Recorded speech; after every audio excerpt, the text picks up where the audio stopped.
Project engineer, may materials engineer, may project inspector. Huwag na tayo magpapasahan dito ng kwan. You are the district engineer. Yes po. Of that engineering district. Yes, Your Honor. Ngayon, pipirma ka doon sa papilis para mabayaran yung ghost project na yan. Ito po, confirm nyo kung totoo o hindi. 10 a.m. to 2 p.m., 2 p.m. diretso na raw kayo at nagkakasino. Totoo ba ito? Hindi. Ako po, maabot po ako ng 5 o'clock, Your Honor. 4 o'clock, 4:30 po. Pero yung grupo niya raw po, hindi lang kayo shopping buddy, pati po sa paglalaro. Yan po, dapat po ma-verify paano ho kayo nakakapasok. Considering that you are government officials, paano kayo nakakapasok sa casino? Lalo to si Bryce Hernandez, sinabi ni Senator Lacson, tila matakaw sa pera. Pag magpataya daw to, Mr. Chair, isang taya, 5 milyon, parang baliw, hindi natatakot. I mean, walang kaba-kaba. Proceed, please.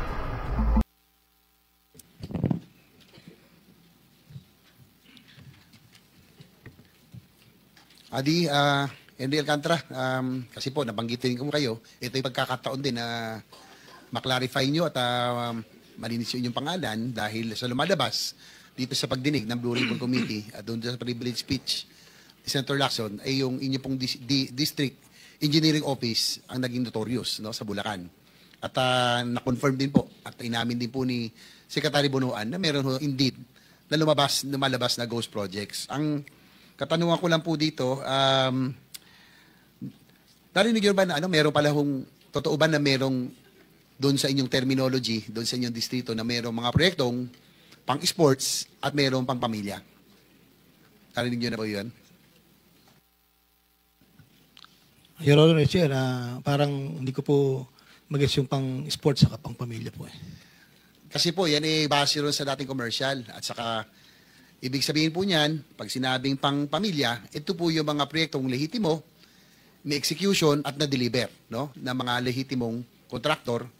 At yung pang-sports, ito daw po yung talagang pwedeng paglaruan at talagang walang delivery, ito po yung guni-guni, ito po yung ghost projects at talagang buo yun na pinipera na lang. So, kino-confirm nyo ba o dinideny nyo na meron pong ganitong dun sa inyong distrito? If I may po, explain ko lang po. Nung po nga ang ating presidente ay nagsalita po sa kanyang SONA, after the day after po, I called up the present district engineer at that time, the Bryce Hernandez, to make an inventory of all the projects from 2022 to 25. Tinawagan ko po siya dahil sabi ko kailangan inventaryohin yan. Ang assessment ko lang po, baka mamaya po ay may mga kulang na haba, 1 metro, 2 metro, pa revalidate po. After 2 days, tumawag po ulit ako sa kanya. Sabi ko, anong balita? Mayroon ba tayong mga defects na kailangang ayusin? Sabi niya po, wala. After, nasa 4A na po ako nun, Assistant OIC, Assistant Regional Director na po ako. Nagpa-submitting. Kailan po kayo lumipat ng 4A? June 16 po, 2025. So, magmula noon, si Bryce Hernandez na ang district engineer ng First Engineering ng District Office sa Bulacan, tama? Yes po, Your Honor, Mr. Chair. Sige po. Mamaya po, Mr. Chair, tatanin ko rin si Bryce Hernandez dahil mukhang wala na ho siya yatang planong sumipot. Dahil I think you have given ample time, Mr. Chair, that for him to show up. Nakasabina na po siya ngayon na nag-ano ng contempt. So, I suggest that the warrant of arrest be issued on Bryce Hernandez and JP Mendoza dahil ito daw po yung mga notorious na talaga involved at mukhang wala na silang plano na sumipot dito. Sige po, ituloy niyo po, Opo, thank you po. Henry Alcantara. Nag-Zoom meeting po kami. Pinatawag ko po lahat ng mga dating kasamahan ko para po kaharap po sila. At bine-verify ko po sa OICDE, Bryce Hernandez, meron ba tayong mga findings sa mga defects? Sabi niya po, wala. After the meeting po, isang kauupo lang po na construction chief ang nagpunta po sa akin. 2 po actually, si Engineer Galang, ang hepe po ng planning. At nagsabi sa akin na, boss, parang meron kaming nakikita na posibleng wala po. So, ang sabi ko po sa kanila, August 3, 7 p.m., that was Sunday. Pinatawag ko po, lahat po sila. Sabi ko, totoo ba ang balita na mayroong mga project na nabayaran? Without my knowledge po, kasi po, explain ko lang po, ako po yung umaasa at nagtitiwala sa mga tao ko na lahat po sila nakapirma na. Sa bandang huli, ako po, yun po, meaning ko may negligence on my part. Nung pong meeting na yon, kausap ko po silang dalawa, totoo ba? At kasama po yung mga ibang hepe, ako po yung nagsabi, na sabihin nyo sa mga kapwa-hepe nyo, ako'y walang kinalaman dyan sa mga ganyang gawain. At sila po ay nagsalita na yun naman daw po ay paggagawa sa kontraktor. Sa kontraktor po ipapagawa. So, after po ng meeting, kinausap ko po yung Engineer J.M. Ramos, which is the construction chief. Sabi ko, mag-ikot ka, magsama ka ng mga tao. Baka mamaya, mayroong mga ibang kulang talaga. So, after a day po, nag-report po sa akin na di umano'y meron pong mga mangilan-ngilan. Hindi ko po alam yung eksaktong figure. Na posible po. Na posible. So, after po nan, kinausap ko po yung dalawa. Sabi ko, bakit nagkakaganon? May mga lumalabas. So, from there po, since ako po hindi na parte ng Bulacan First, sila na po yung mga nakaupo doon, hindi ko na po alam yung sumunod na step na ginawa po nila until such time na, ito po, August 7, 5 o'clock in the afternoon. Pero cut ko na lang po kayo. Opo. Sir, isa na lang po, pala, no? if you may, nag-report po ako kay Secretary Bonoan na may possible po ayon po sa report ng ibang tao ko. Okay, yung nag-report sa kanya. Nag-report po ako Possible sa na kanya, may that was ghost 5 o'clock in the afternoon. But, Senator JB? sige. Mr. Chair,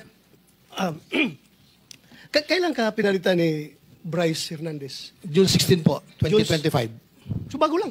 Yes po, Your Honor. June 16, 2025. Yes po, Your Honor.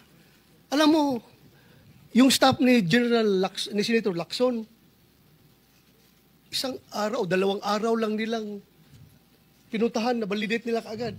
Na-pinpoint nila agad kung saan yung ghost project na yan na sinasabi. Tapos ikaw, na dating DE ng distrito na yun, hindi mo alam na meron pala? Yes, Your Nagtanong Honor. ka pa sa mga tao mo? Kasi po, ang proseso po namin, ang una pong dapat po in charge sa project ay project engineer. Sila po ang nakakaalam dyan sa site po. Project engineer, may materials engineer, may project Huwag natin inspector. magpapasahan dito lang, Kwan. You are the district engineer Yes po. of that engineering district. Yes, Your Honor. Ngayon, pipirma ka doon sa papilis para mabayaran yung ghost project na yan. Sir, Diba? if I may explain po, Your Honor. Hindi, tinatanong ko, pumipirma ka ng papel, di ba? Yes po, Para Your Honor. makaklaim sila ng full payment. Yes po. Okay. Ibig mong sabihin, pumirma ka ng papel ng isang ghost project, district engineer ka, tapos ngayon magmaangan ka sa harapan namin na hindi mo alam dahil inaasa mo lang sa mga tao mo sa baba. Pag may pirma sila, pirma ka lang rin. The buck stops at the district engineer as far as the projects that were being implemented in that particular engineering district. Dapat alam mo yan, di ba? Tapos ngayon, kunyari, magtanong ka pa sa mga tao mo sa baba, meron ba? Tapos tatanungin ka sa mga tao mo na, parang meron, sir, parang meron.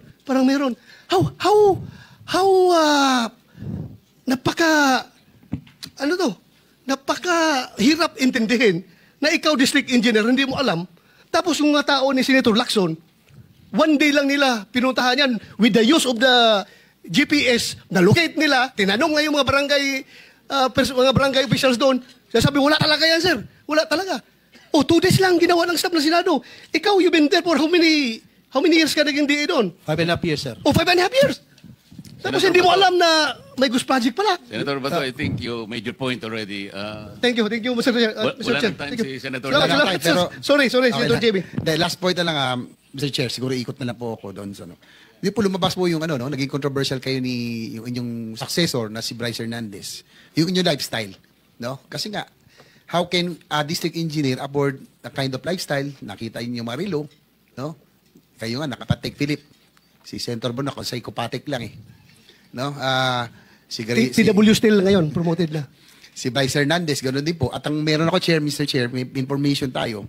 Kaya gusto ko sana makausap si DE Bryce Hernandez. Pumapasok daw ito ng DPWH, naka-Ferrari pa. Sinita nyo lang. Kasi nga, baka masyadong mahalata. Ang tanong ko lang po, ano oras po kayo pumapasok noon kayo po ay nasa Bulacan pa?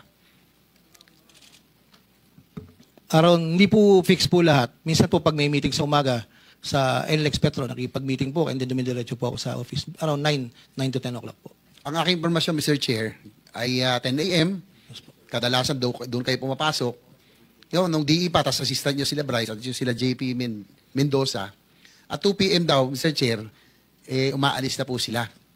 Ito po, confirm nyo kung totoo o hindi. 10 a.m. to 2 p.m., 2 p.m. diretso na raw kayo at nagkakasino. Totoo po ba ito? Hindi. Ako po, maabot po ako ng 5 o'clock, Your Honor. 4 o'clock, 4:30 po. Pero yung grupo niyo raw po, hindi lang kayo shopping buddy, pati po sa paglalaro. Yan po, dapat po verify paano ho kayo nakakapasok. Considering that you are government officials, paano kayo nakakapasok sa casino? Lalo to si Bryce Hernandez, sinabi ni Senator Lacson, tila matakaw sa pera. Pag magpataya daw to, Mr. Chair, isang taya, 5 milyon, parang baliw, hindi natatakot. I mean, walang kaba-kaba. Do you confirm or deny, Mr. Alcantara, Engineer? Your Honor, hindi ko po alam kung magkano tinataya niya dahil hindi naman po kami magkasama sa table. Inaamin ko po, ako po nakapasok sa casino, Your Honor. Hindi po honor, pang ilang beses, hindi yan, hindi kayo regular, pero naglalaro kayo, kasama po siya. O, Minsan po kasama, minsan po hindi. So nagkakasino po kayo? Inaamin ko po, Bryce Hernandez. Your Honor, Mr. Chair. So, sa inyong paglalaro, bukod doon, yung lifestyle, ang balita ko nga, sana pag dumating si Bryce Hernandez, Mr. Chair, pa-issue nyo na po siguro ng warrant of arrest, ay mga ilang beses po kayo naglalaro sa isang, sabi na sa isang buwan, yung grupo nyo po. Mga 2 hanggang 3 po, Mr. Chair. Ang balita ko rin naman po, kayo naman hindi masyado, no? Yung hanggang 30,000, 50,000 lang, pero itong yun yung sumunod sa inyo, medyo mas malaki-laki. So, Mr. Chair, pwede ho kaya natin pakuha ang CCTV footages ng kanilang di manoy field trip araw-araw sa casino. If you can ask siguro yung Soler North kasi yan ang pinakamalapit doon po sa norte. No? Meron pa ako mga tanong sana, Mr. Chair, pero I'll just ask siguro on my next round, Mr. Chair. Thank you, Senator. I Mr. think Chair. you have sufficiently established that aspect.